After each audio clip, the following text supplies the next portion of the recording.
Vamos falar de recurso natural renovável, a água. Recurso natural é tudo aquilo que existe na natureza e que pode ser usado pelo ser humano. Existe o recurso renovável, aquele que se renova com rapidez, e existe o não renovável, aquele que leva às vezes muitos anos para ser renovado. A água é um exemplo de recurso renovável. Apesar do nosso planeta ser chamado de Terra, ele é coberto aproximadamente por 70% de água. Isso significa que se a gente dividisse a Terra em 100 partes e separasse a Terra da água, a gente teria 70 partes da Terra coberta apenas por água. Como que eu posso perceber aqui? Olha, veja nessa ilustração. Toda essa parte aqui azul, isso aqui é a representação da água que tem no nosso planeta. E essa parte aqui, que está em verde e cinza, é a parte continental, a parte de solo. Então, nós dizemos que o nosso planeta é formado essencialmente por água. E se eu pegasse essa parte, né, de água, toda essa parte de água aqui, e ainda dividisse em 100 partes, eu teria 97 partes de água salgada, ou seja, o conteúdo dessa garrafa aqui é um conteúdo de água salgada que tem no nosso planeta, água que é do mar. E o restante, uma pequena quantidade, seria uma quantidade que caberia neste copo de água doce, né? A água própria para ser consumida, ela chama-se água potável e ela é retirada justamente dessa quantidade aqui de água doce, que vem dos rios e dos lagos. Porém, para a gente poder consumir essa água, ela precisa, antes de tudo, ser tratada para evitar doenças. Eu trouxe agora alguns exemplos de como nós podemos encontrar a água na natureza. Aqui nós vemos, em Minas Gerais, água em estado líquido no rio Piracicaba, água em estado líquido no Lago São Bernardo, na Serra Gaúcha, e também aqui, Vale Nevado, no Chile, nós encontramos a água em estado sólido. Nós vimos agora há pouco que é um recurso natural renovável, é aquele que se renova com facilidade na natureza, e a água é um desses exemplos. Eu trouxe um esquema para vocês de como acontece o ciclo da água, e nós vamos falar um pouquinho sobre isso agora. O ciclo da água começa, primeiro de tudo, pela ação do Sol. O Sol aquece a água dos oceanos, lagos e rios. Essa água que é aquecida, ela evapora e quando se condensa, ela forma o que, pessoal? As nuvens, né? Quando as nuvens estão muito carregadas, essa água vai voltar para a natureza de que forma? Em forma de chuva, de neve ou de granizo. Né? Grande parte dessa água volta para os oceanos através dos rios, mas o restante infiltra-se onde? No solo, através das rochas porosas, que são aquelas rochas que permitem que a água passe por os seus meios, né, por os seus espaços, e vão formando reservatórios subterrâneos, que dão origem aos lençóis de água e aos aquíferos. Este movimento ele nunca tem fim, né? Aí novamente essa água que está nos oceanos, lagos, rios, começa a ser aquecida, evapora, forma novas nuvens, essa água cai e por meio de chuva e esse ciclo nunca termina.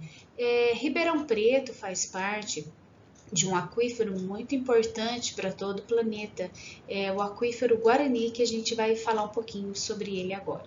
Bem, para nós entendermos sobre o aquífero Guarani, nós precisamos primeiro nos localizar no espaço, né? O Brasil ele faz parte de um continente, que é o continente americano, na América do Sul. Aqui eu trouxe uma representação, né, de uma parte deste continente aqui, e nós temos o Brasil. O Brasil fica aqui, pessoal, ele é bem encostadinho aqui. Eu dei um destaque especial porque eu queria mostrar para vocês o mapa do Brasil, mas tudo isso aqui faz parte de um mesmo grupo de países. Aqui nós temos o Brasil e eu destaquei o estado onde nós vivemos. Então, vejam bem, dentro de um planeta dentro do mundo. Nós temos separações entre continentes. O Brasil está num continente chamado continente americano. Estamos na América do Sul, onde nós temos todos esses outros países aqui, ó, que fazem parte deste continente, e eu destaquei o nosso país, Brasil, e aqui eu circulei o quê? O estado de São Paulo, que é o estado onde nós vivemos. O estado de São Paulo faz parte da região sudeste, ou seja, nós moramos no Brasil, região sudeste, no estado de São Paulo, e dentro do estado de São Paulo eu destaquei aqui onde fica a nossa cidade, Ribeirão Preto. Bom, pessoal, eu trouxe 2 mapas para vocês, agora eu trago mais um, né? Aqui nós vemos o Brasil em destaque, na América do Sul. Toda essa parte azul em destaque aqui também é a área que forma o aquífero Guarani. Então, não é só o Brasil que detém o aquífero, é uma área bem extensa. Então, o aquífero ele faz parte da Argentina, do Paraguai, do Uruguai, que são países vizinhos do Brasil, e dentro do Brasil ele pega os estados de Mato Grosso do Sul, Goiás, Paraná, Santa Catarina, Rio Grande do Sul e São Paulo. O Brasil detém 1/6 da água do planeta. Isso quer dizer que se eu pegar 6 garrafas de 1 litro de água, 1 litro, uma garrafa dessas, se concentra no Brasil. Então, o Brasil é uma grande fonte, né, de água para o planeta, inclusive do aquífero Guarani. No nosso território, nós temos o maior rio do mundo, que é o rio Amazonas, e justamente esse reservatório de água chamado aquífero Guarani que eu acabei de mostrar para vocês. Aqui a ilustração do aquífero Guarani em Ribeirão Preto, que é uma grande área de recarga, ou seja, Ribeirão Preto tem uma grande capacidade de absorver água da chuva e ela penetra no solo e forma o quê? Um lençol freático que dá origem ao aquífero, né? Essa água que pode ser consumida inclusive pela população que mora na cidade.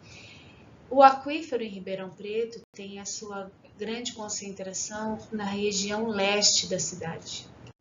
Nós já vimos a água como recurso natural renovável, vimos o seu ciclo, conhecemos o aquífero Guarani, a sua importância não só para a nossa região, né, como para o nosso país e também para o planeta. Só que a gente também precisa ter uma preocupação com relação à conservação da água, né? A gente não pode usar a água de forma exagerada ou inadequada, então nós precisamos tomar alguns cuidados com relação a essa conservação. Então, tem algumas atitudes muito simples do dia a dia que já vão trazer bastante resultado nessa conservação.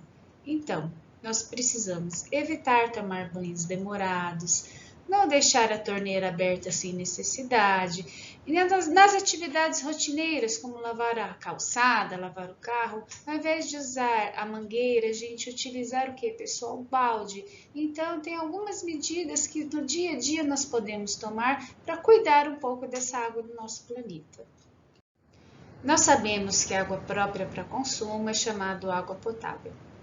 Antes de usar a água, é necessário então fazer um tratamento para evitar que haja transmissão de doenças. Eu trouxe para você uma ilustração de uma estação de tratamento de água e nós vamos ver como ela funciona. Primeiro, a água é bombeada da represa para a estação de tratamento. Num segundo passo, são adicionados a essa água alumínio, cal e cloro para iniciar o seu tratamento. No passo 3, acontece o quê? O processo de purificação. Ele passa pela floculação, decantação e filtração da água, tirando as impurezas. No quarto passo, são adicionados o cloro, que é para eliminar os micro-organismos, e o flúor, para evitar as cáries. No quinto passo, a água é depositada primeiro num reservatório. E depois, ela é onde, gente? Ela vai para um reservatório maior, onde é feita a distribuição para as cidades. Os longos períodos sem chuva, jogar lixo em locais públicos também prejudicam o abastecimento e a qualidade da água. Então, pessoal, evite o desperdício de água e proteja o meio ambiente o ano todo. Bom, hoje nós vimos a água como um recurso renovável, aprendemos como acontece o ciclo da água, vimos também a definição de aquífero e a localização do aquífero Guarani, que pega uma boa parte da nossa região, da nossa cidade. Também vimos formas de conservar a água e as suas estações de tratamento. Bom, pessoal, esse é um conteúdo muito importante das nossas aulas. Aproveitem para fazer as atividades, assistam o vídeo se for preciso, por mais de uma vez, e a gente se encontra numa próxima atividade.